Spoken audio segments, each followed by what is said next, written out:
Hello and welcome to this live. Let me adjust my light over here. Hello. Today I am doing a live dedicated to reading your charts as per usual. This has been our Monday tradition, answering your questions. I am going to quickly turn the light on so it's less drastic when the sun disappears. Give me a second.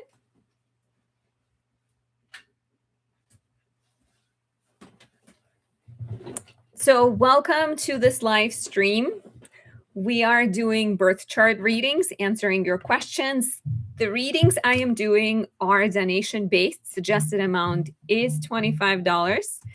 I am going to put a link in the comments section. There's also a link in the description of this video with the payment information. If you're joining us, share where you're watching from.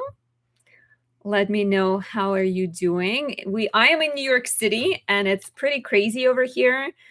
We've had a ton of snow and it's been like everything, the system collapsed. There's no, there's no postal service. I tried to mail some candles today and I couldn't do it.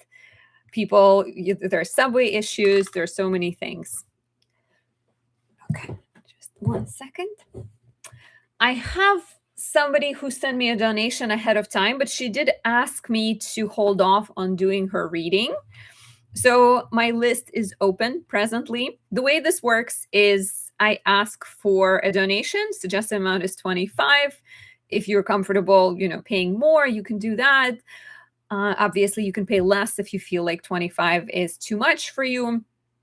Once you send the donation using the link in the description or in the comment, I would need your birthday information, date, time, place of birth. You can either put it in the chat if you're okay with your information being public, or you can email it to me at anastasia.does.astrology@gmail.com and then put your info there and specify that you want it to be private. Just know that I should keep your information private, and you can ask me any question.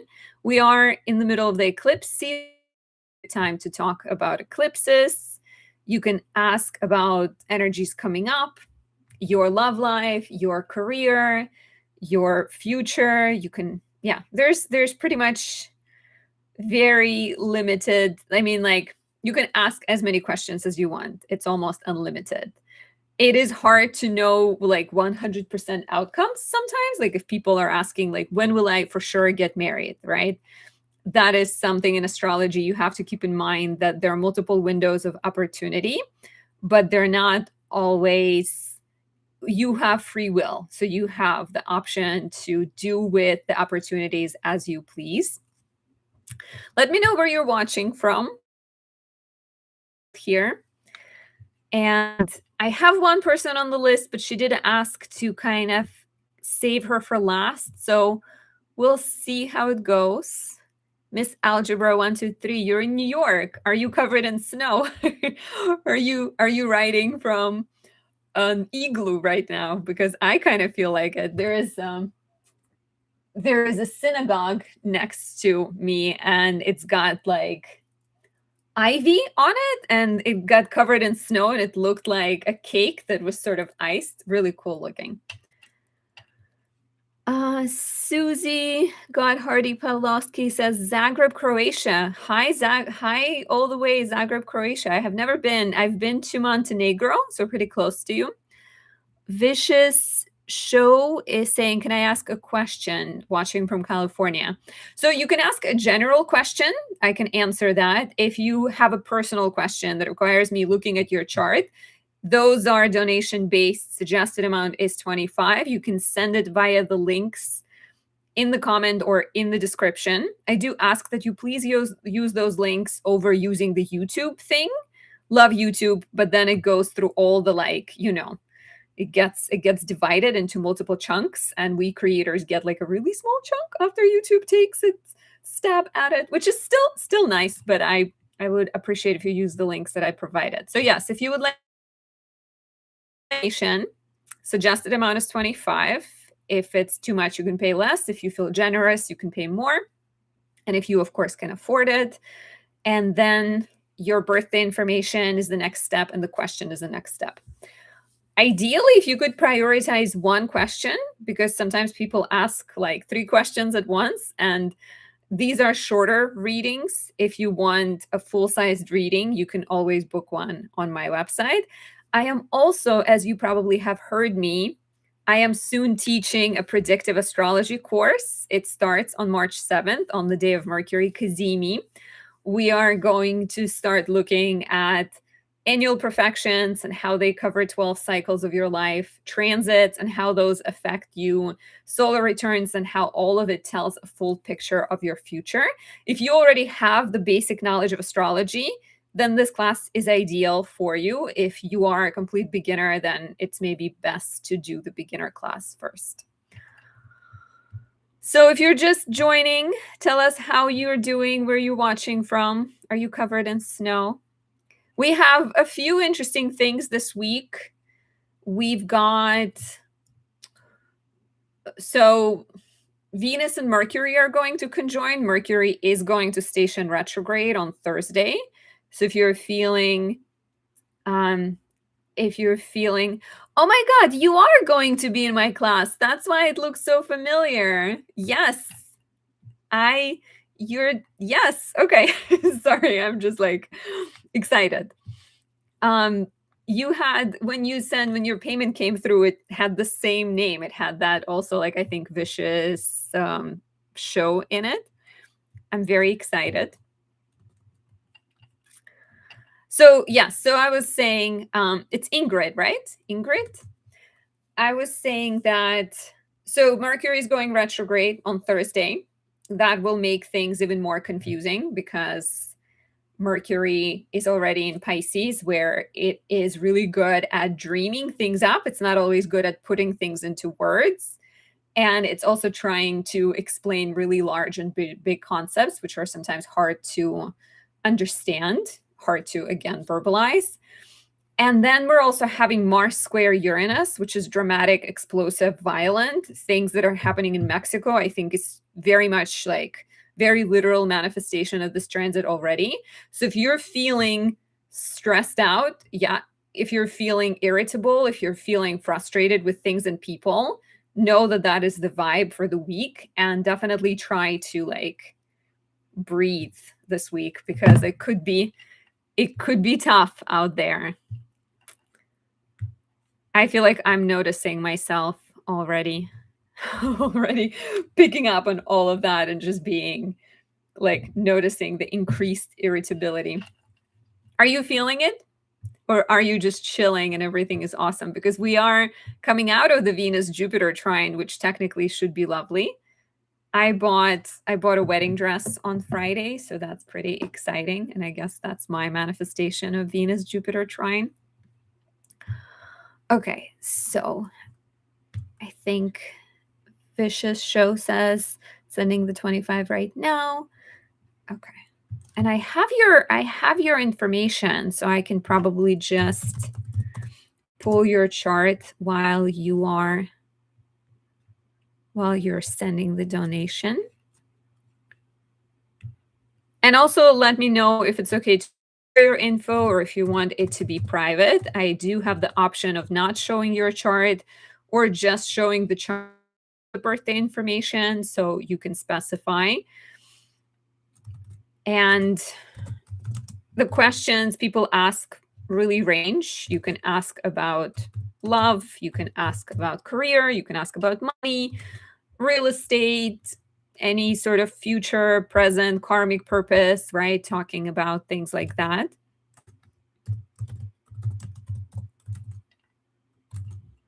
Life advice. I can offer some life advice.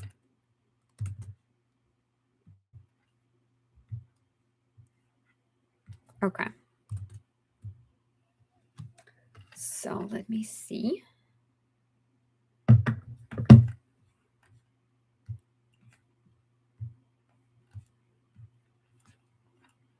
So I just got a donation from Amanda. Amanda, I don't know if I have your birthday information. Oh, hi, Amanda from New York. Okay, so I'm gonna add you to my list. Ingrid says I'm trying to send it, but after I click my card, it doesn't have a submit button. That is very Mercury retrograde. Are you using PayPal? I wonder if I can also just send you a request potentially, because I have your information from the payment that you sent. Maybe that could be. I don't know. Should I try that? Okay. Okay, let me see if I can real quick figure out how to send you a request, and maybe that could work.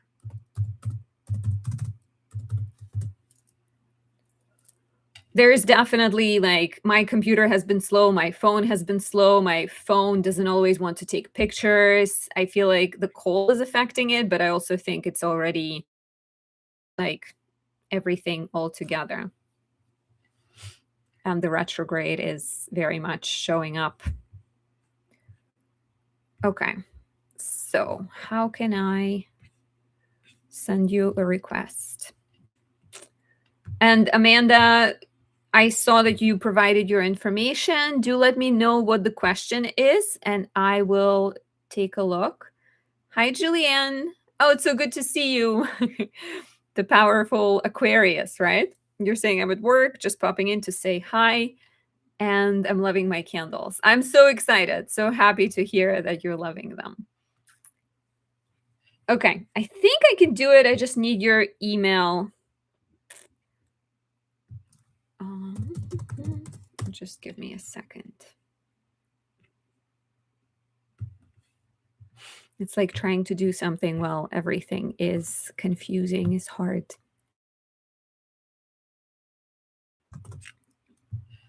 And how does one request things? Create.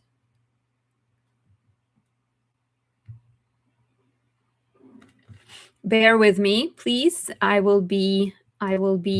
think I'm figuring it out. I think I'm making it happen. And then I'll be right there. Okay.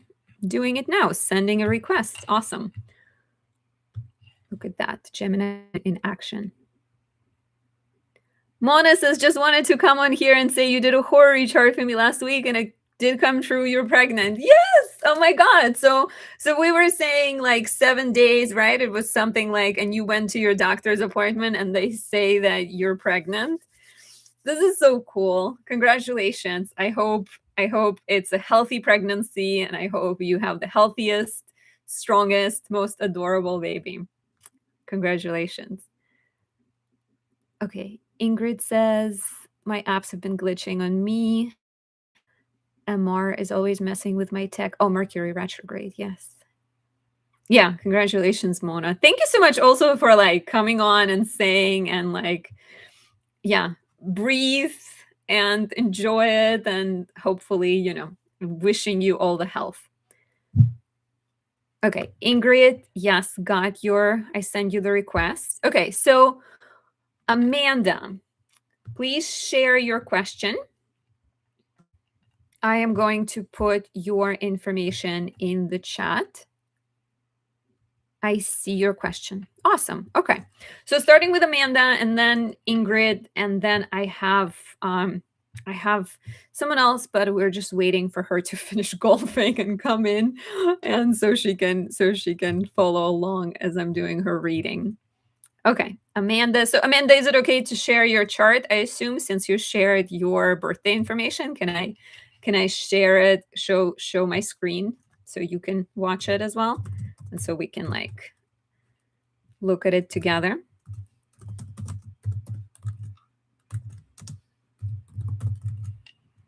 Also, if you guys have any examples of like Mars squaring Uranus and anything happening in your life suddenly, or any breakthroughs, maybe more positive examples of it, or maybe something positive that happened to you this weekend with Venus trining Jupiter.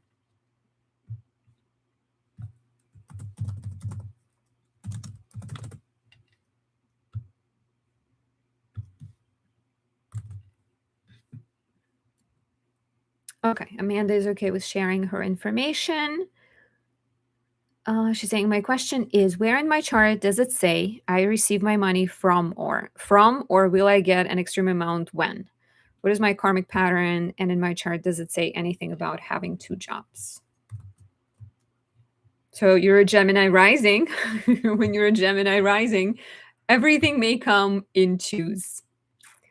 But okay, let me pull up your chart and share it.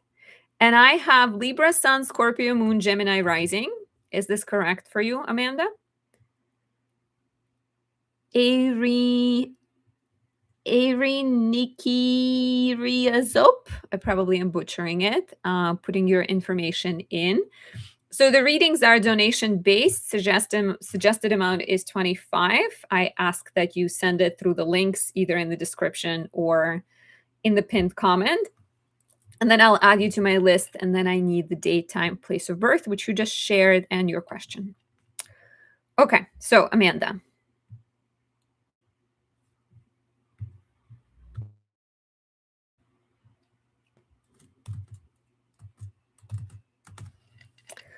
So this is your chart. And so you're saying, where in my question does it say I receive my money from? Or will I get an extreme amount when? What is my karmic pattern? And in my chart, does it say anything about having two jobs? So two jobs, I think for sure, for a couple of reasons, because you're a Gemini rising, and Gemini always brings with it duality. Whenever people have strong Gemini placements, there is often this sense that they kind of walk this line between two worlds, and they can see themselves doing multiple things. For example, you can see yourself being a creative individual and like a painter, but you can also see yourself having a stable job and working at the bank. And then your midheaven is in Pisces, which is together with Gemini is another mutable signs, right? Gemini is represented by two twins, and Pisces is represented by two fish that are swimming together with each other. And so with Pisces also comes duality. And so having your midheaven be in Pisces, ruled by Jupiter in Sagittarius, which is another mutable sign, like I think there is a lot of flexibility to you.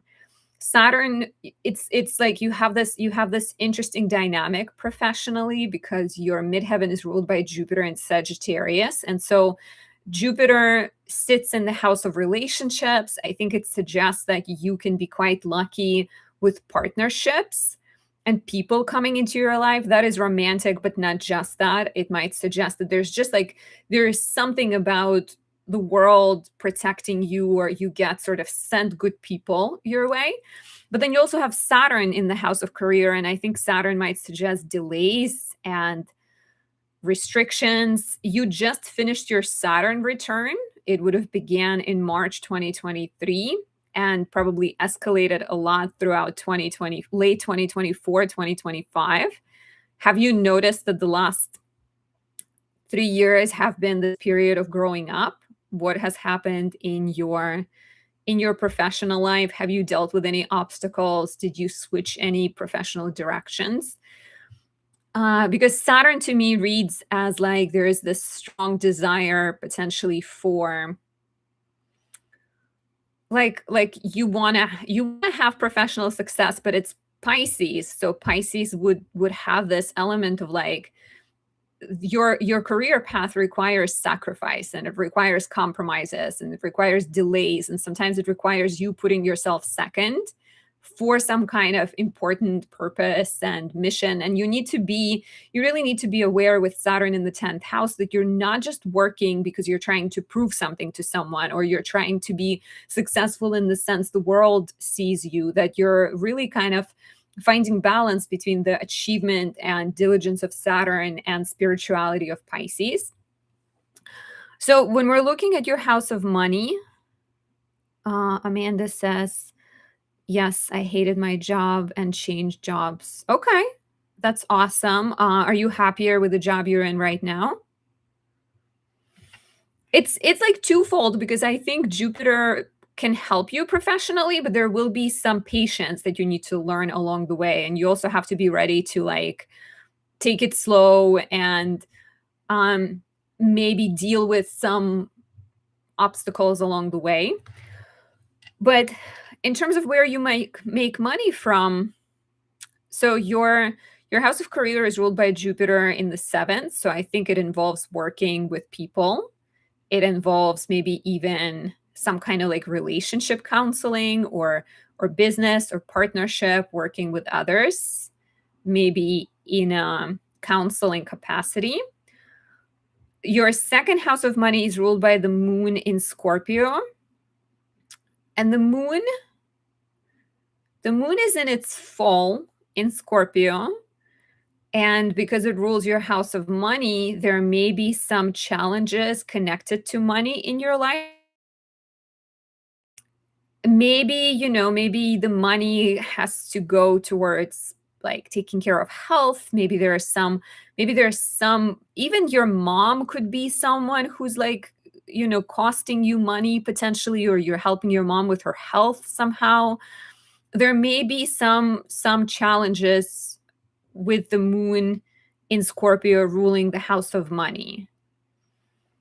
I would recommend, there's always these ways to work with planets. And when the moon is in Scorpio, it just creates a lot of like intensity and life and death experiences. And because it's in charge of your house of financial stability and your values and finances, there might just be like maybe ups and downs and sort of death and rebirth and some kind of like you could be quite impulsive financially sometimes. The ruler of the moon is very strong. It's Mars in Scorpio. So it's something that you can get a handle on with time. But I do wonder have you noticed there being any challenges financially? Have there been any challenges connected to your mom or health, or any expenses that you had to like undertake in regards to that? Maybe like slowing down your financial progress. But if we're looking at like the question of like where you're supposed to be making money from, the ruler of the house of money is the moon in the sixth house of service, and Mars is also here. And Mars is this very much supportive influence. It still suggests like your moon is in a tough place because she's kind of locked between Mars, and the next aspect she's making is to Saturn. So that makes me feel like maybe your mom. Yeah, I wonder, like I keep thinking of your mom being in a tough place, and maybe there is also some kind of financial, you're saying not my mom, but just the challenge of balance. What is your relationship like with your mom, and what is your mom's relationship like to money? And is your relationship to money similar to your mom's relationship to money? But you're saying I feel like I can never get ahead. So the ruler of the second house of money being in the sixth house of service, I think suggests that you can be making money through some type of intuitive work, through some type of healing work, being a lawyer, being a doctor, being a dietitian, being a nutritionist. You have Mars here, and like I was saying, Mars is in its domicile. So okay, so you're saying, so I was very scared of not having money because of my mom. Okay, so yeah, so there could be some kind of connection between like money and your mom, and maybe addressing the question of like stability, creating stability for yourself. If you didn't have a ton of stability, or if you dealt with some type of like uncertainty, because a lot of times if you have fears about finances, it could be about something else. But so doing work that serves other people, to me that comes through Saturn in the 10th and your moon in the 6th, and like using your intuition, because when you have moon in Scorpio and your Mars is in Scorpio and Pluto is here and your Saturn is in Pisces, there's a lot of like intuitive energy. And using that intuition as a therapist, as a healer, as a guide, that could be a good idea, I think. You're saying I did build stability for myself. That's awesome. And what do you do for a living? Are you in that healing industry at all? Are you empowering people with your Jupiterian optimism? I have a friend who's a Gemini rising, and she's a producer, and she's got a bunch of planets in Scorpio. So I feel like your Scorpio stellium just makes you really good at problem solving, but you also have this powerful creative energy in you. So maybe it's almost like healing children or something. Okay, you're saying I teach high school and also a yoga teacher. Look at that. So Jupiter and Sagittarius vibes, right? Like being a teacher, trying to get my yoga business up and running, but I do teach yoga. Yeah, and so you were also asking like when will you make a bunch of money? So having Jupiter right now in your second house, it's here all the way until June 30 this year, and it's going retrograde. It's going direct on March 10th. And so then it's going to be straightforward in your second house of money until June 30. You very much have the support of the planet of good luck. And you are 30 right now, which actually highlights Jupiter. So 30 puts you in the seventh house year. You have a lucky Jupiter ruling it. You have exalted Jupiter in the second house of money. So I think it is a good time to go full speed ahead with your yoga business if that is what feels like feeds your heart and soul. And let us look at some good dates maybe in the next 6 months, because that's how long Jupiter will be in your house of money. So it's a good time. I would also recommend, like, I have candles for Jupiter, lunar Jupiter. It captures the moon in Cancer and Jupiter in Cancer, both falling in your second house of money. Or any lunar candle, like moon in Cancer, exalted moon, because your moon is in Scorpio, and it can be like, it gives you this depth of feeling. And moon in Scorpio can sometimes like feel things too intensely even after a long time has passed. So those candles can help kind of like chill you out. And even doing rituals every Monday, day of the moon, doing something nurturing for yourself could be a good idea to kind of like build stability internally. And when you feel stable internally, sometimes it also manifests in external abundance and wealth too. Okay, so April 27th is really benevolent as Jupiter trines your moon. That could be a sign of like both financial opportunities, good for relationships with women. So if we're thinking of like partnering up with someone to start a yoga studio, just like reaching out to people, asking for help of women in your life could be a great time. Jupiter is also trining Saturn in your 10th house of career on May 10th. And Saturn is trining your Jupiter on May 8th. So late April may look really positive, I think, and could be quite benevolent financially. And then even further, if we look like a little further, there's also July 20 as Jupiter already in Leo sextiles your sun.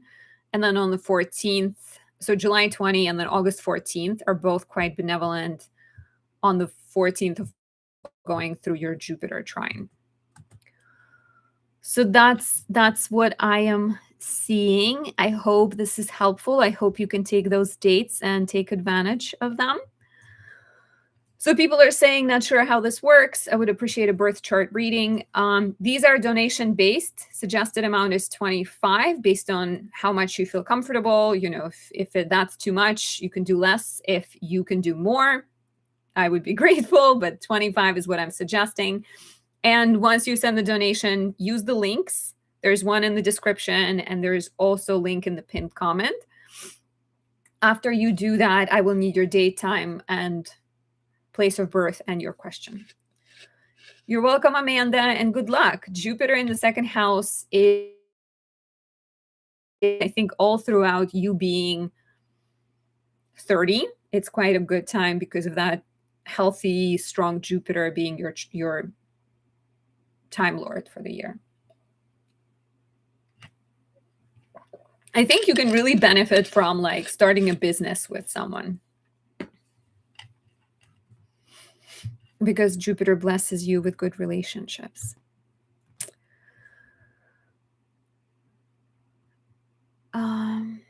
Foiley's asking, can I donate purchase through Super Chat? Only if you cannot do the other options, because Super Chat, it just goes through, it gets like, like what am I trying to say? It doesn't go to me. It goes like to YouTube, and then it sort of gets very much this, because it doesn't go directly to the creators. Okay, Ingrid, I see your donation, and I see the question. The question is, will I get a long-term relationship this year? Would you is it okay to share your information, or would you rather I keep it private?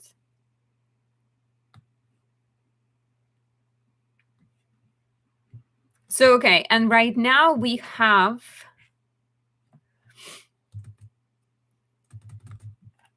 I think you Ingrid, you managed to get it work with, you made it work with the link, right? Not the request that I sent you. Okay, so let me just update the list.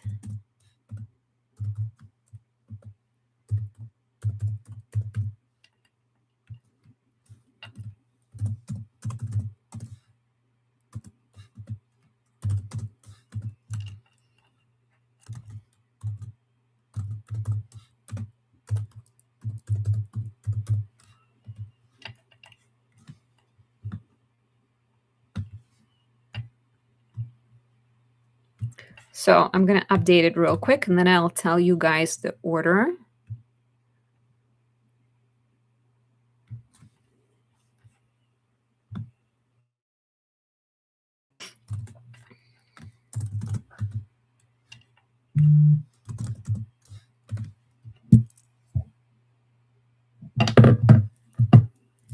And thank you to people who are participating and sending donations.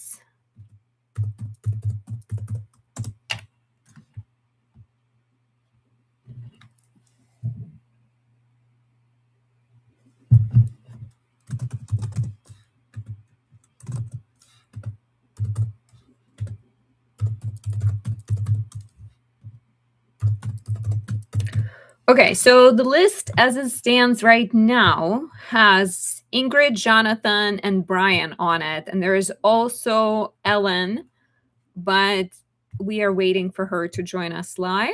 So she's on the, we might I'll hold off on doing her reading for a little bit.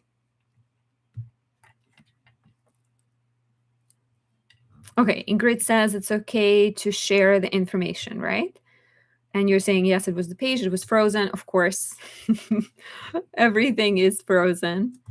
Foy Lee, are you Brian?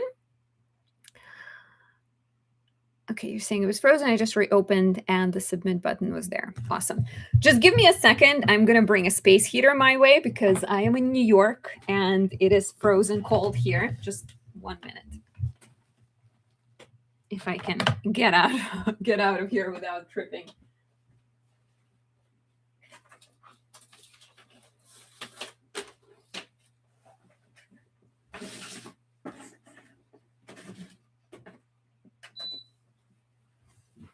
Okay, forgive me.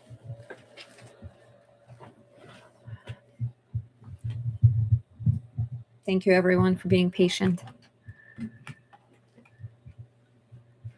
Ingrid says, get warm. It is hot in Cali already in the 80s. Yes, it's like one of the people one of the ladies that's on the list, she said she's in Colorado and she said it's really warm over there too. Okay, so sharing your chart in a minute. So you're saying, will I get a long-term relationship this year?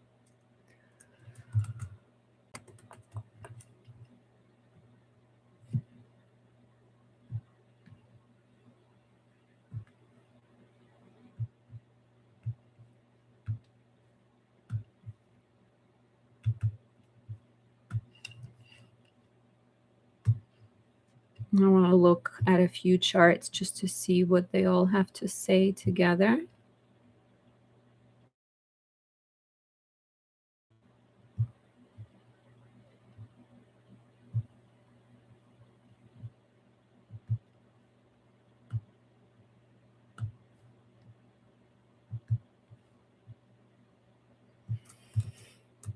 Okay.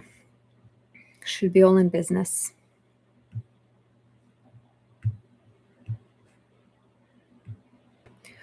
So we're looking for indicators of a relationship, right? We're looking at the relationship house. We're looking at Venus usually, and I also pulled your progress chart to see if there's anything that talks about it, and the solar return chart.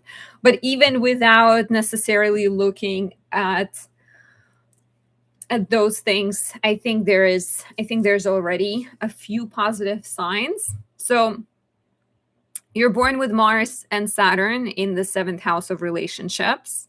That is a serious combination. Mars represents needing to learn how to fight, how to get in conflicts, how to express yourself without, let's say, being too forceful or being too maybe cold, right? With Saturn in Aquarius here, you may sometimes have a not express feelings. I feel like Mars and Saturn together can create this. They can create this very like controlled expression of anger, where you are good at keeping the lid on frustration and feelings, but it's also like important to find a way to express it. And we're going to have, so we already had the first eclipse in Aquarius on February 17th, which was the new moon solar eclipse, which does suggest that there are new beginnings potentially coming in. And this is like a preview of the next cycle that's going to continue to develop and get even more serious for the next 2 years. The north node is going to leave Pisces, not before it conjoins your Venus. So north node coming to touch your Venus could be a sign of a gain, because Venus, let me actually tell you when this happens. Venus always represents relationships, and north node coming to connect with it is a big deal. So let me just see. So conjoin your Venus in late May.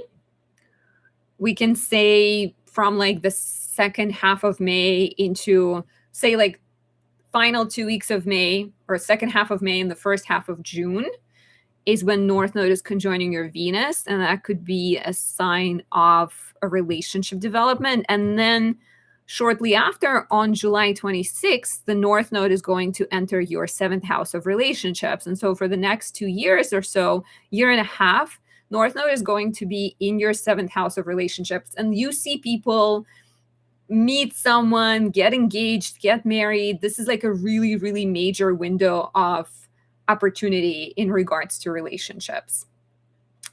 What was happening in your love life? Well, like, you would have been quite young. The last time North Node was here would have been in 2008, 2009. So you would have been 16, 17. Were you dating anyone? Ingrid says, heck yeah. Yeah, I wonder what was happening in 2008, 2009. Maybe it's not like your love life, but what was happening in other relationships with family, with parents. Were there any major, like, maybe new friendships or anything important coming into your life? Anyone important coming into your life? So let's see some other things. So you're about to turn 33, 34, 34. You're 33 right now. You're turning 34. That puts you in the 11th house year, which represents friendships. It's interesting because it's like new dreams, and the ruler is Mercury in the house of education, and you're about to take my class and learn about astrology, and it begins right around your birthday. That seems interesting and appropriate. But okay, Mercury is the Time Lord for the next year. What else? Progress chart. I was looking at what's happening in the progress chart. It's interesting. Venus is in Aries in your progress chart. It's been there for the last 8 to 10 years. So this is not a new energy, but Venus being in Aries by progression also to me suggests that you're kind of in this chapter of your life when you're learning to express yourself and sort of not sacrifice yourself, and enter relationships that feed your independence and support your independence. You have to be always aware with Saturn in the seventh house, which is what you're born with. You have to always be aware of projection, because with Saturn in the seventh, there's often like a lot of walls around intimacy and relationships, and a lot of potentially like fears. And so if you have walls and you are not kind of ready for a relationship, you may attract people that reflect that back at you. So you kind of like, gotta have to start by like understanding what is it that you want, what is it that you seek, what is it that's holding you back. So could be a good time to do some healing and work on yourself, right? And like Pluto being in the seventh house is definitely suggesting that it will show you the truth, help you connect with your passion. And what's going on in your look at this cluster of planets in the fifth house of pleasure and fun and joy. So to me, this reads as like the year in which you're exploring love. This is romantic, but it's also kind of this year of discovering pleasure and interests and passions and really investing and investigating things that you love. Okay, look at this. So you're saying 2008, which is the last time when we've had eclipses in Aquarius and Leo, specifically North Node Aquarius eclipses and Leo South Node eclipses, was when you met your long-term partner and best friend, but been single since this relationship ended, and it ended in 2013. Okay, you're saying I've been wanting to become an astrologist, but always just stayed working. But now going to take the class and see where it takes me. I'm excited that you're taking the class, and I'm excited that we're looking at your chart prior, like I'm getting to know you. And for everyone who's watching, the class starts on March 7th, Mercury Cazimi. It's dedicated to predictive astrology, and you can sign up and join us. It will be a smaller class, smaller group, so you'll get to ask all of your questions and build a community as well, meet some like-minded people. Okay, so that's what I'm seeing. I think it's a big year for that. Maybe, maybe you'll see the developments a little bit later in the year when the nodes shift, but it could be, I think it's definitely like a positive. There are a lot of positive signs for that, especially because especially when you're saying that the last North Node and Aquarius cycle brought a serious relationship into your life. I feel like you're going to get you're getting another shot at it, and it's going to be better because you're only getting better. You're welcome. Okay, awesome. So next we have Jonathan, and then there's Brian also. And Ellen, whenever she joins us.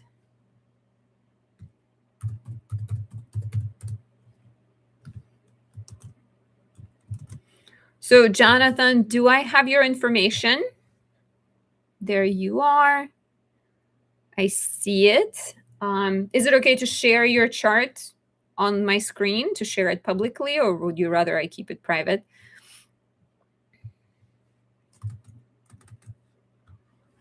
And Ingrid, I'm looking forward to seeing you in class.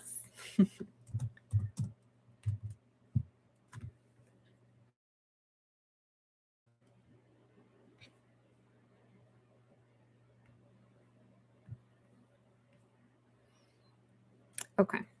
John. Also, is it okay to do John or Jonathan?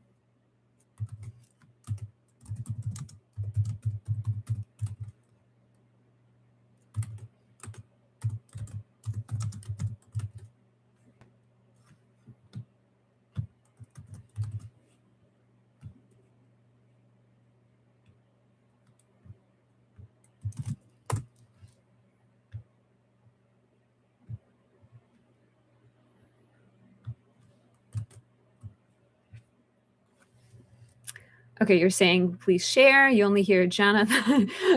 John says I only hear Jonathan when I'm in trouble. John is fine. Okay. Ingrid says, me too. I'm gonna stick around to learn more about charts. It's awesome. Okay. John, did you type in your question or could you share it?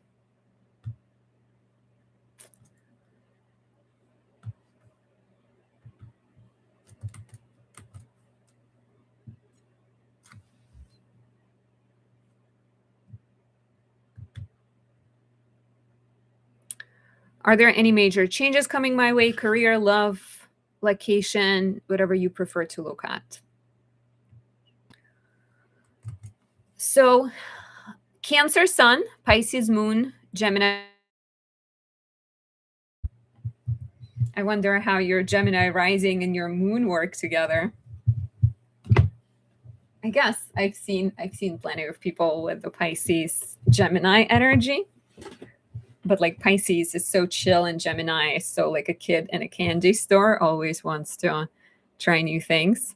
Like I ask that every day. Are you like, have you ever been in sales?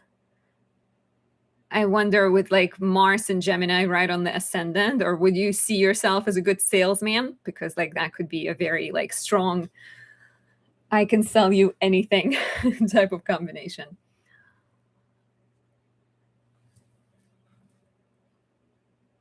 Only store selling records. Okay. So you're asking about big changes. Let's see what your transits are doing this year. You're saying I don't feel like a good salesperson, to be honest. Mars and Gemini is just generally so good at like adapting to different people. I feel like people born with Mars and Gemini can always get out of like talk their way out of trouble. And so being a salesperson is like one of the examples of that, but also being just really flexible and adaptable and able to read people also I think comes with Gemini. You're saying I do love talking to people and you do tarot readings. That's awesome. Okay, so looking at your transits.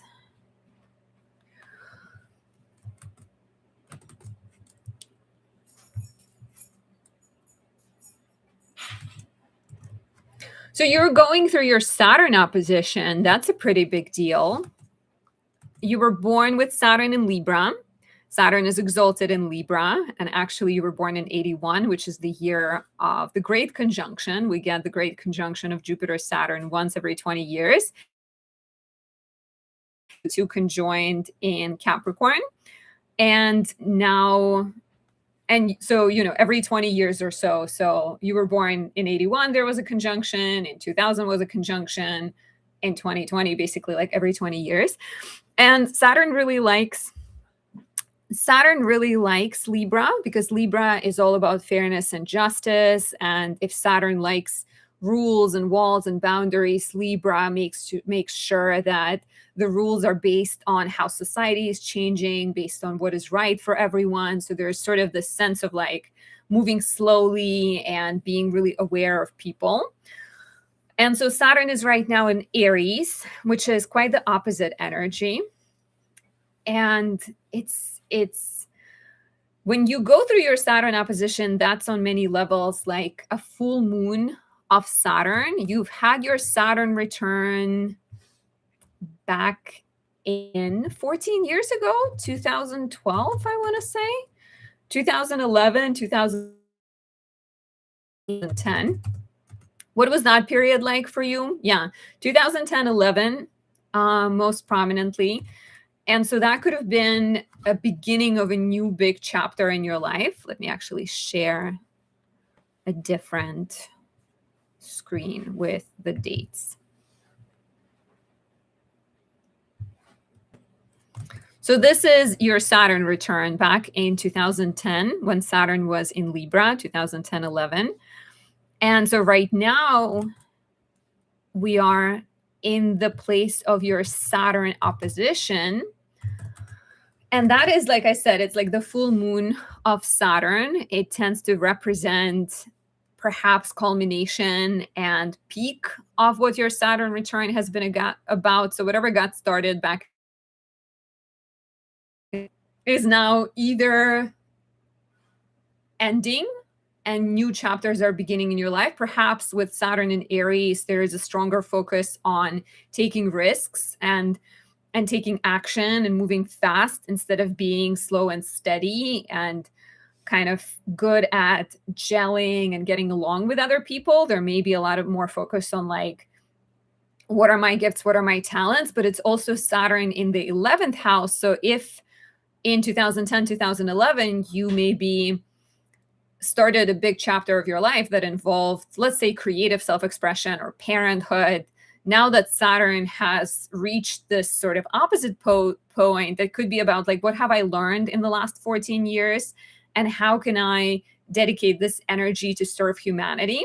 Because when Saturn and Neptune are together in the 11th house, there is often a sense of like, on one hand, there may be a sense of disillusionment with something in the community, something in your friendships, something in the larger world.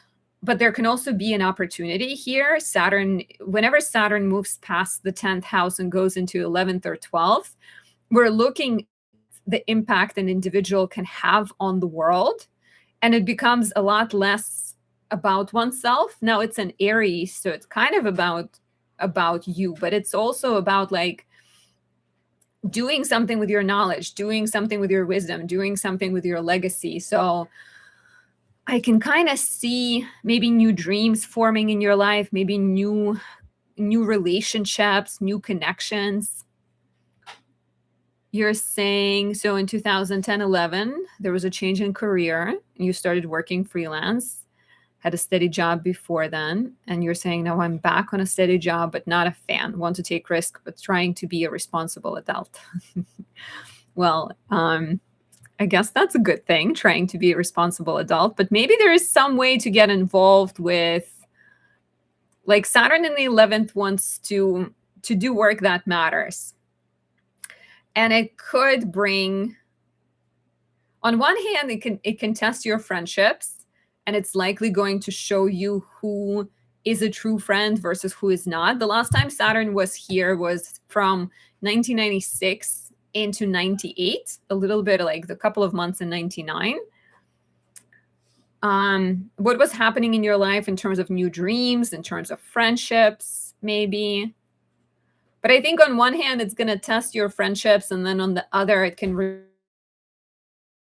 you see, I have a friend, when Saturn was in her 11th house, she like suddenly got very politically aware, and she's been going to like demonstrations and protests and became really kind of like interested in serving, or like not quite serving, but like being more involved with community and advocating for people who couldn't get their voices heard.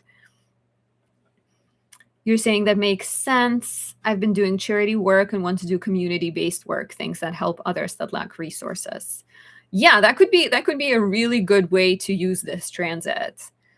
I did a reading for Amy Lou Wood once, the actress, like a few years ago, and she had Saturn in her 11th house back then. And so she was saying how she like really wanted to create rehearsal spaces for actors who cannot afford it. And not all of us have access to the same amount of money, as we don't have access to the same amount of money as some of the actors do, but there's all these little ways in which we can give back and get more involved with the world at large. So I think that's a big deal. Saturn is also, well, you're born with Saturn squaring your sun. And so as Saturn squares your sun natally, and now Saturn opposes your natal Saturn, it also squares your sun. So you're kind of in this a little bit tense period right now with Saturn squaring your sun. Sun rules your third house of communication, siblings, schedule. So you're saying you're back on a steady job, but you're not a fan. That's your Gemini speaking. You're like, I don't think I want something that's too predictable. So there may be, I think Saturn squaring your sun could highlight this like tension between responsibility and authenticity. And because you're born with the square, you're already kind of, you know what that's like. And so I think Saturn in Aries will emphasize this even more because it now forms a T square with your sun and your natal Saturn and Jupiter. And so this kind of tension between, like you said, being a responsible, truthful to yourself is coming through. And what's missing here, when you have a T square, it means you have 3 out of 4 signs of the same modality, right? Aries is a cardinal sign, Cancer is a cardinal sign, Libra is a cardinal sign, Capricorn is a cardinal sign. So you have 3 here, one of them represented by transit of Saturn. And the one that's missing is Capricorn. And so I think the missing part is often the answer. And so the answer might lie in moving slowly and steadily, making sure you're kind of not sacrificing one for the other. Like you're saying, you're trying to be responsible if your soul is craving something else. So maybe it's about taking your tarot business to the next level. Maybe it's about, doing free readings for people, or doing kind of similar to what I'm doing, like donation-based readings or something, like where, again, you take what you have, what you know, and repurpose it to serve others. And it's awesome that you're already doing charity work. I think you're already on top of this transit. And that's why you already are doing all these things. How can you teach the world to do it as well? And you're saying, love that. I'm a musician, work in music industry, and can see small ways to help in that way too. Yeah. Yeah, I think people born with Saturn in the 11th, they often have this question of like, why are we here? Or they want to help others answer the question of like, why are we here? And create like safe space for people, or help find some kind of answer, some kind of common ground. What was happening? Did you reflect? Do you remember in 96, 97, 98 in terms of passions, friendships, community, a sense of community? Sometimes temporarily at first it may increase the sense of loneliness, or the sense of like you don't have a community you'd like, that maybe you want to feel more connected, and Saturn can even at times physically disconnect you from people in your life. I have a Taurus rising client, and so when Saturn was in Pisces, she moved away to a different city and she couldn't see her friends anymore, and before they used to see each other all the time. And so it's also like, how can you create that sense of community for yourself, but also for other people?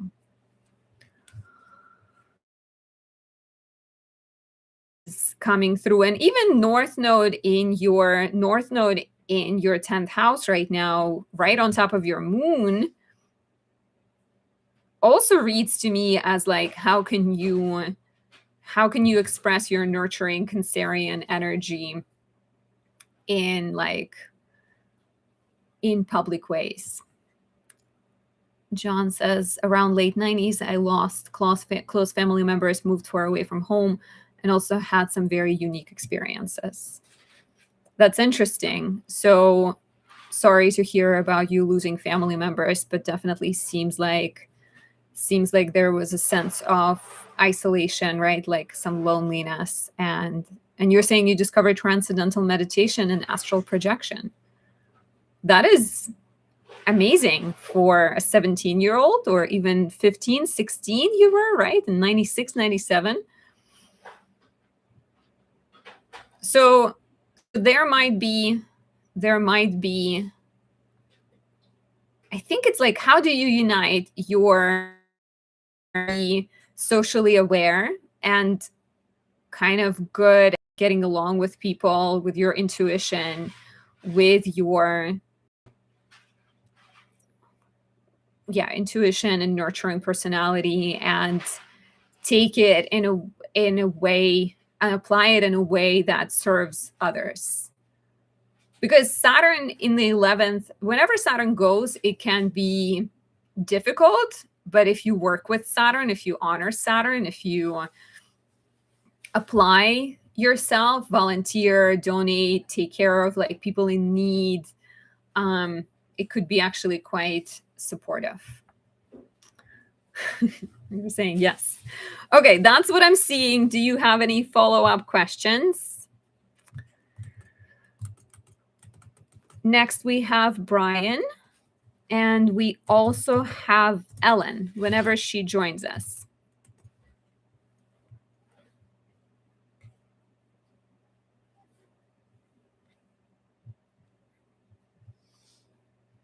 Okay, Brian, are you here?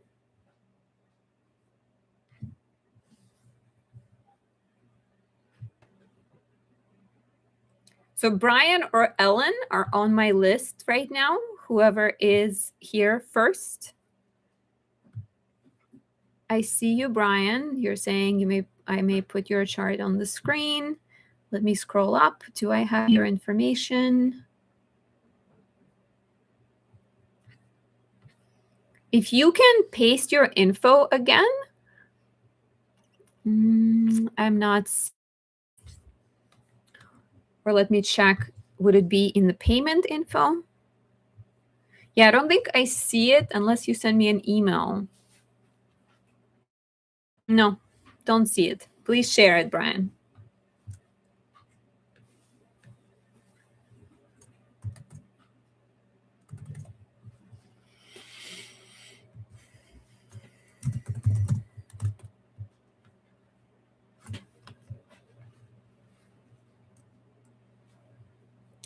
And I could potentially, so right now I have 2 people on the list. I could potentially take one other person. So if anybody else wants to jump on, please do so sooner than later. Otherwise, there will always be next week. And don't forget that my predictive astrology course starts on March 7th, very soon. There's still spots. Join us and come study astrology. Okay, Brian, thank you for sharing.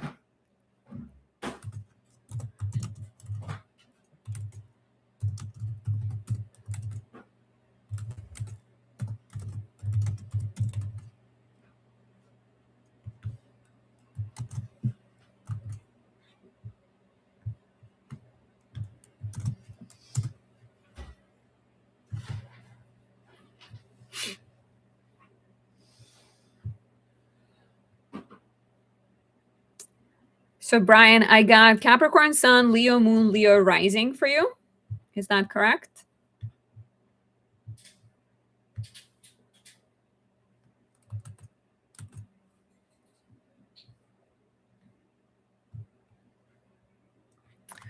And so you said you're interested in what this week and the next 4-6 weeks may hold. So basically the next month or so is what you're asking.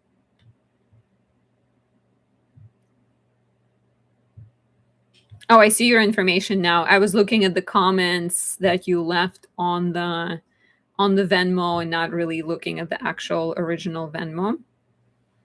So Noted 79, hi Adam. These are donation-based readings. So if you'd like me to look at your chart, answer your question, please send the donation. Suggested amount is $25. There's a link in the description and link in the pinned comment. And I think I might take like 1, tops 2 more people because I have 2 people on the list and I'm probably only going to be live until like, I don't know, 7 at the latest. And please use the link to send the donation over the YouTube chat, super chat option. That works if you can do other things. But ideally, I would like you to use the links more direct.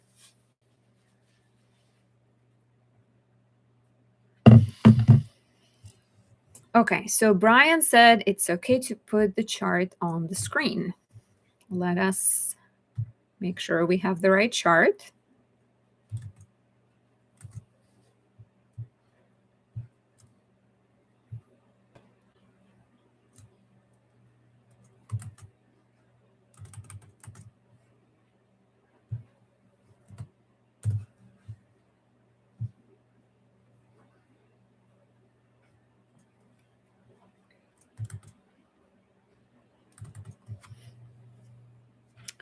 Okay.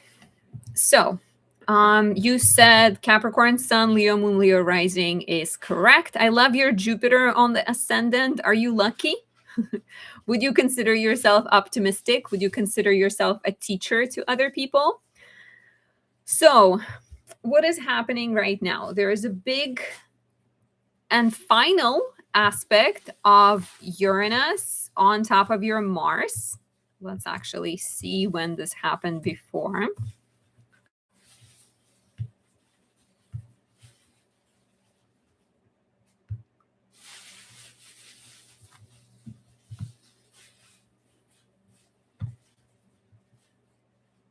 So Uranus conjoins your Mars and squares your Moon right now. And this is part 3 of this transit. You've had this previously in May, June 2025, and you've had this happen again in December, January, December 2025, January 2026. And so what's happening here is Uranus has been in your 10th house of career since 2018. It could have brought a lot of shakeups professionally, some instability, new opportunities, things happening suddenly, sudden endings, sudden new beginnings, maybe quirky people professionally coming into your life. Um, you do have Mars in the 10th house of career, which might suggest that there is like this important lesson connected to expressing your authority and expressing your frustration and learning how to do it in like a constructive way instead of being passive aggressive or like forceful and bullying with other people. They might perceive you that way, sort of learning to be more direct and more straightforward. And so Uranus conjunct Mars could be representing some kind of shakeups and sudden developments and sudden opportunities to like either begin something or end something. And because it's, oh, okay, so you're saying, to be transparent, I'm in the middle of a divorce that started in December, very contested and no progress made yet. You're saying spot on. I had to tone down my emails. Yeah, Mars. So Mars is in its detriment in Taurus because Mars in Taurus is like Ferdinand the Bull. It wants to lay in the field and smell flowers, but it finds itself sometimes locked in the china shop and it needs to be very careful. But it's kind of hard for Mars to be very careful because it's like this big and Taurian. Do you do any and Mars rules your house of legal matters. So Mars being in its detriment does suggest that legal matters is a place in your chart that could be tricky and complicated. And the fact that Saturn and Neptune just went here as well, Neptune in late January, Saturn on February 13th, the two will hang out here for the next 2 years together. Could it mean that your divorce will last for 2 years? Let's hope not. But sometimes, especially Saturn here, may suggest that there is like this 2-year long undertaking or something that takes almost maybe like you get divorced, but then the fallout from it takes a while. Do you have children, Brian? You can, so Uranus conjoining Mars and squaring the Moon. Was there also anything, I'm asking so many questions. Was there anything, so you said the divorce started in November. What was happening in May, June, the first time Uranus made this conjunction to your Mars and square to your Moon? Was there any maybe beginnings of that? You're saying yes, custody, disputed, you have one son. Yeah, so Saturn being here for a while, is this Saturn is in its fall in Aries, and Aries is this youthful sign. It's passionate, it's fast, and Saturn is about building things and legacy and taking it slow and being sort of patient. And so Saturn doesn't like Aries a ton, and Aries doesn't like Saturn because a lot of times, like, your willpower will get thwarted. Like Saturn restricts freedom of Aries to be brave and to just jump into things. And other times, Aries recklessness overpowers Saturn, and you may find yourself like screaming at people or dealing with harsh authority figures and harsh judges or people who maybe it feels like they don't necessarily respect you. And so I see this right now as a very like emotionally frustrating period. It's not gonna last forever, but there's definitely friction presently with Uranus right on top of your Mars and in a square to your moon, because it suggests like emotionally you're currently in the state of upheaval. I would recommend working with Mars. Mars is the planet of conflict and anger. And so instead of dealing with a ton of anger in places you don't want to deal with anger, you can be proactive about it.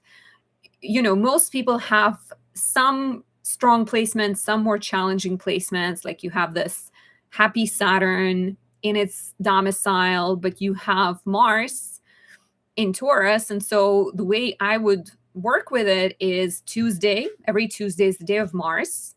I would dedicate an hour to do martial arts, to maybe work with metals, like smithing, make a sword for yourself and then learn how to sword fight or something. I also have candles that I would recommend. Exalted Mars would be really good for you because that's Mars in Capricorn.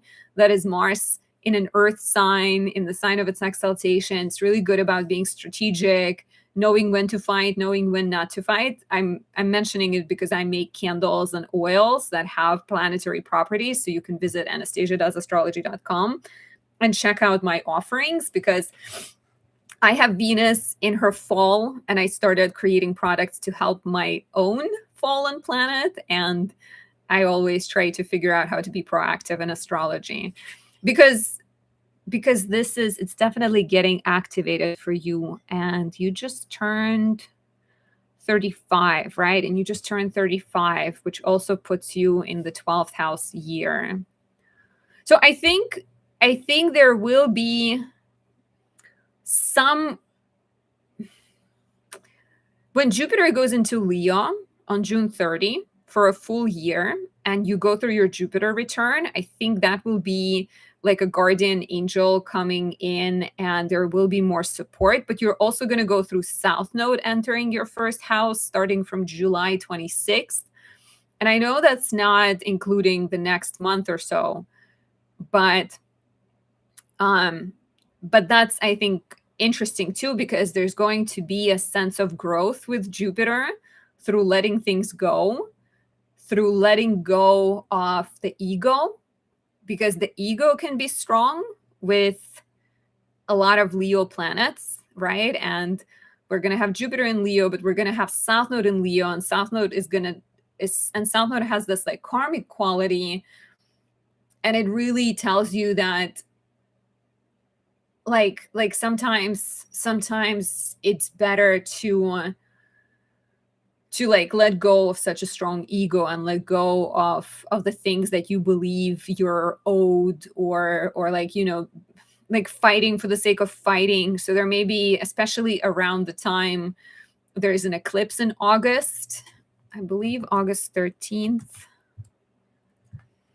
there will be an eclipse in your, is it 12th? Yeah, August 12th. There will be an eclipse in your first house of identity, really close to your moon.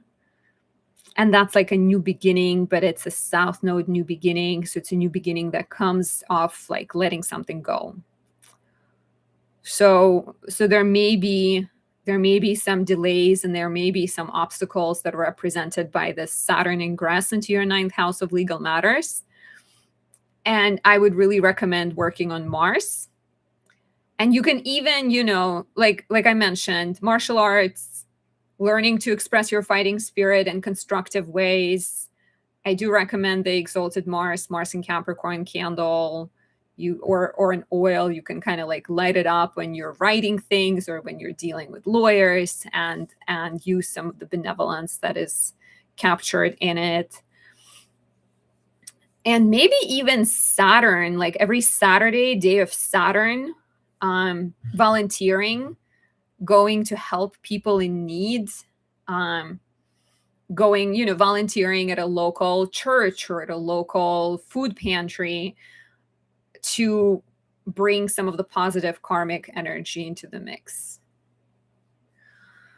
Let me know if you have any follow-up questions, but I think that's what's coming through the strongest right now, and it's pretty big, and I could see this being a very irritating period. But it's also, on one hand, it's also the final Uranus square to your moon, so there may be some lessons and opportunities there.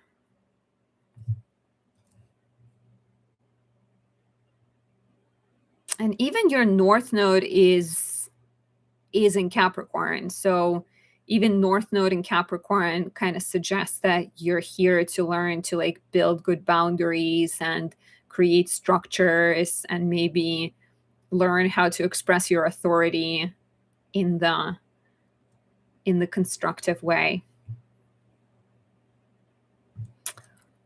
Okay. Yeah, Brian, let me know if there's any follow-up things you'd like me to add. Otherwise, is Ellen watching? Did she join us?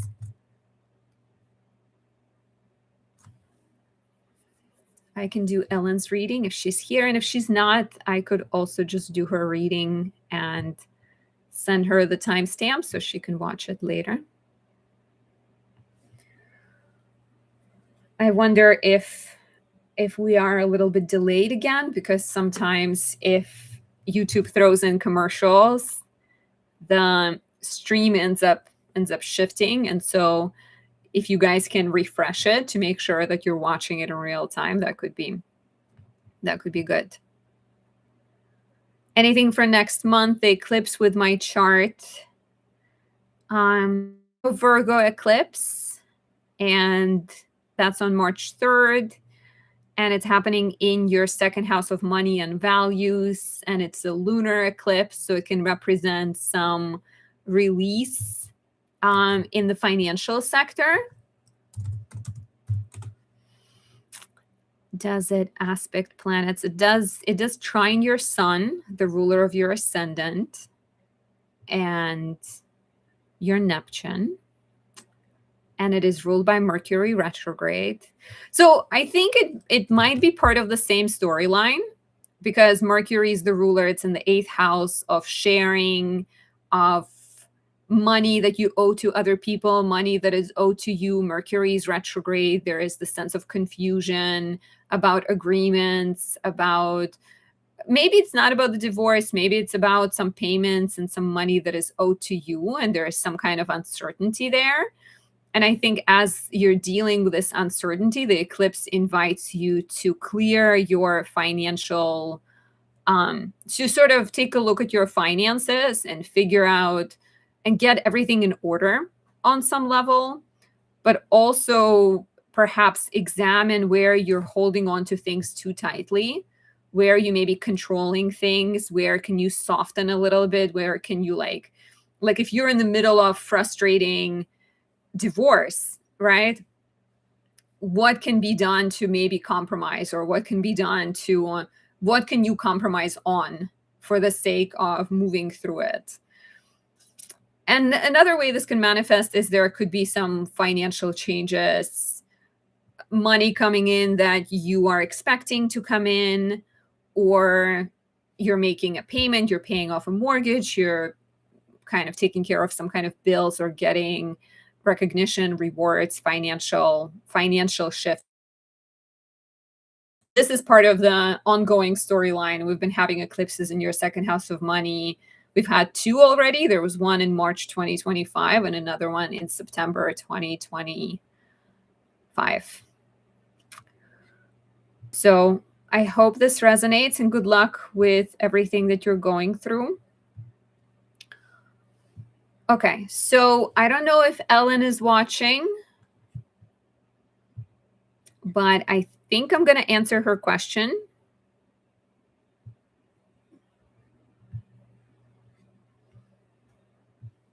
Even if she's not watching. Let me just make sure I have her question.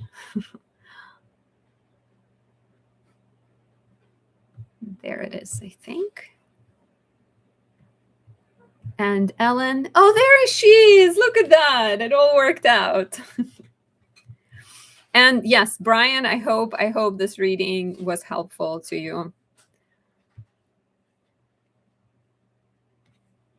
Don't forget, you guys, to visit my website and to join my class if you feel ready to take your love for astrology to the next level. If you feel ready to invest in your curiosity and take an ultimate act of self-love by trying to understand yourself and trying to understand how the cosmos influences you.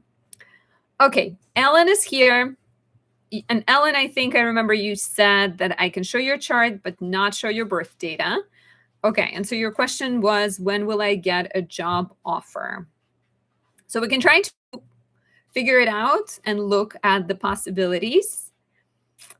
I can kind of, I can pull a horror chart with that question and see if anything jumps at me, because there may be when will. Maybe that is a better way to do this, but I can also look at your transits and see if anything jumps at me that way. So the horary chart is just the chart of this moment. So I am going to share it because it doesn't have your information. All it has is my location and the time.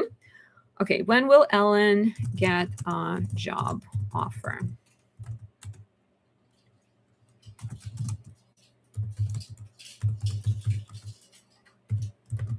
How was golf today? It's so cool that you play golf every Monday, it seems like it. Or maybe the last 2 Mondays?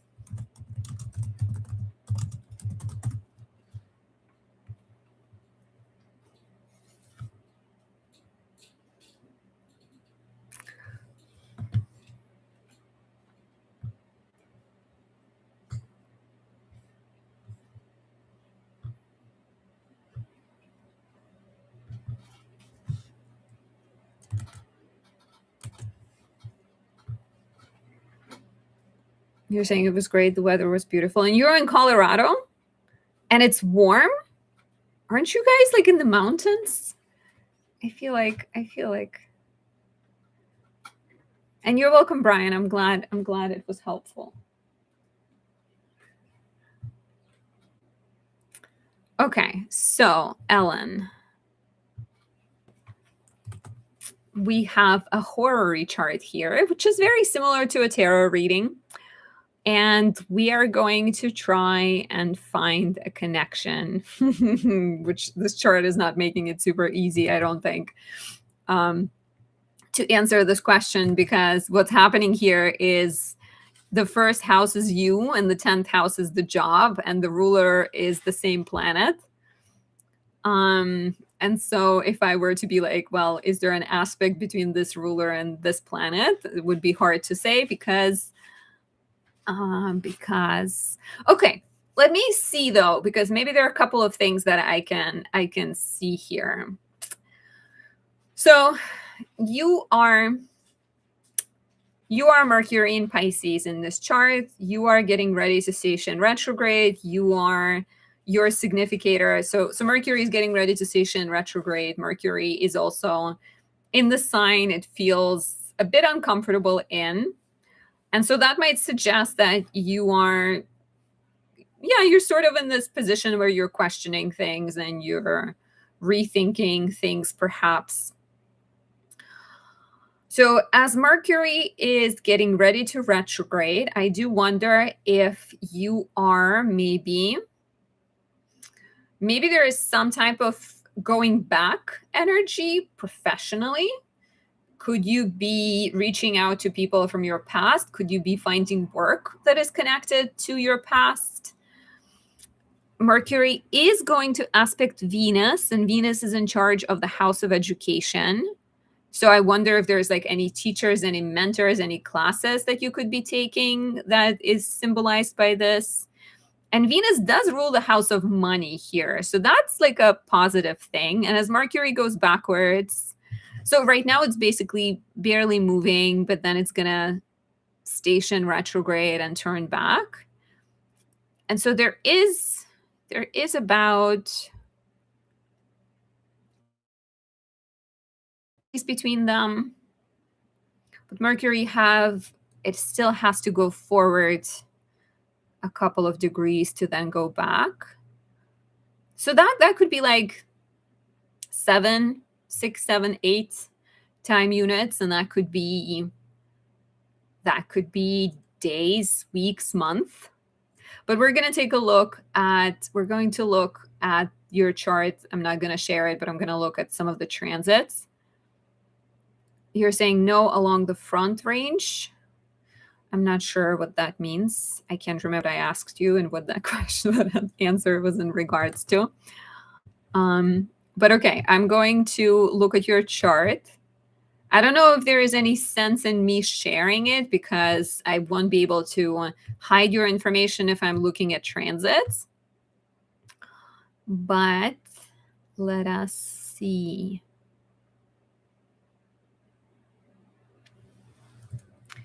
Let us think. Let us look. So you're an Aries sun, Cancer moon, Leo rising. Your midheaven is in Taurus, and it's ruled by Venus, which is retrograde, which is in Aries, which is conjunct Saturn. So Venus is dealing with a bunch of things, and that might be indicative of your career, with Venus ruling it. Like there may be, I feel like your career potentially can involve education. It can involve working with women. It can involve female empowerment somehow, advocating for the rights of women, maybe even some type of like legislative work, where you have to like deal with women who've been through maybe some like difficult experiences. I can also see you as like someone who writes about things along those lines. But the question is, when will you get a job? And so let me look at those transits.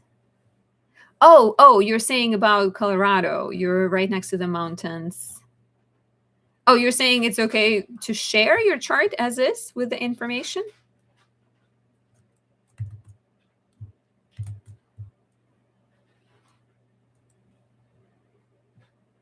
I feel like there's a little bit of a delay again. We're dealing with slight delays.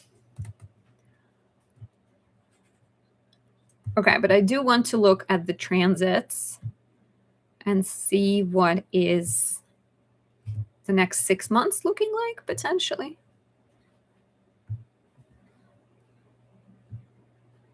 And especially whether there are any interesting aspects to your midheaven, which is the angle of career.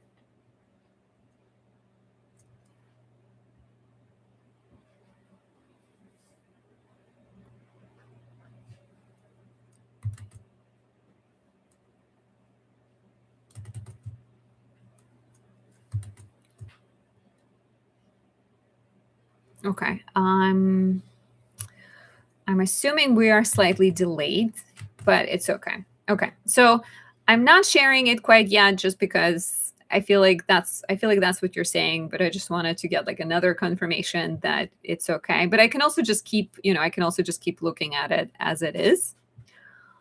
And so what are we seeing here?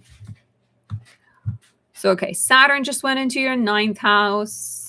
It can bring up a lot of questions, a lot of seriousness around karmic purpose, where things are going, and maybe some heaviness around your goals. And we talked about you going through your second Saturn return. So themes could be similar to what was happening in 96, 99. As in that and I think you said that you graduated around that time, right? And like maybe had kids, maybe, if I remember it correctly. So there may be some type of like pivoting and reorientation happening here. Jupiter, which is in your 12th house, is going to sextile your midheaven, which is the angle of career, on May 9th. And that is potentially the time when there are professional opportunities opening. And so that could be a time for, like, maybe you hear about a job, you get, yeah, you kind of can find success more likely around that time. Right now, there are a lot of kind of serious transits in March. In March, we have like Saturn conjoining your Chiron, conjoining your Sun, Chiron conjoining your Saturn. So March can be an interesting time for practicing peace and calm and breathing deeply and doing yoga and meditation, and maybe doing some soul searching, traveling literally or not, but also maybe spending time alone in nature, asking yourself some questions and trying to figure out where you are planning to go. And I think in May, I am seeing more positive flowing energy as there is Uranus trining your Jupiter from the 11th house. So maybe there are some relationships, friendships, connections that can be supportive. Jupiter sextiling your midheaven. Even professional opportunities that involve moving or involve foreign lands or involve working behind the scenes on something are possible. Even Jupiter sextiling your Pluto, which sits in your financial house in May, all of that looks pretty good to me. Okay, I did see your comment about sharing your chart, but at this point, I feel like I've answered all that I could have. But yeah, so what I was saying is, Saturn and Neptune right on your North Node, right on your Sun. So that could be the next couple of months. March and April could feel a lot more serious. And then later in May, Jupiter harmoniously aspects your Pluto. It will trine your Mercury, which is the ruler of your house of money, and it will sextile your midheaven, all within a short period of time. So May 9th, May 18th, May 28th, all of that is positive, and all of that is, I think, quite supportive for new professional beginnings. So I think May is the month. And also, if we think that right around mid-May, we have the new moon in Taurus, right? Wouldn't it be like 15th or something? Yeah, look at that. There's a new moon in your house of career on May. This is not what I'm sharing. We're going to do this again. There it is. So May 16th, there's a new moon in your house of career. And that to me feels like when you're probably going to find a job. So I would say May. And I hope you catch up to the reading. I hope the delay, you can keep watching, obviously, and the recording is going to be there for you, but that is my thinking behind your question. And do let me know if you have any follow-up thoughts, but that's probably what I will stick with. I think May is where it's at. There's definitely, like, even the new moon that's in Taurus is gonna trine Pluto. You're saying, I believe that you're correct. So you have some feelers out and you think May could be the month. I hope so. Do update us. We found out today that the prediction about pregnancy was correct, which was awesome. So I would love to stay in touch and hear from you about you finding work. So thank you everyone who joined in today, who sent donations. I am going to wrap up for the day. We are at the end of the list, and I think it's Ellen says I'll be back next week. Well, I am here for it. And Ellen, if you want to study astrology, I'm teaching. Come study with us. And anyone else who's watching, March 7th, still have spots. So come in, sign up, and we do 2 classes per week. There's a lecture on Saturdays, then there's a meeting class where we discuss everything, answer questions, and chat about astrology. So you can bring all of your questions and you can learn and you can discover techniques that can predict the future, forecast the future. So thank you, everyone. Enjoy the rest of your day. Stay warm, and I'll talk to you soon. Bye.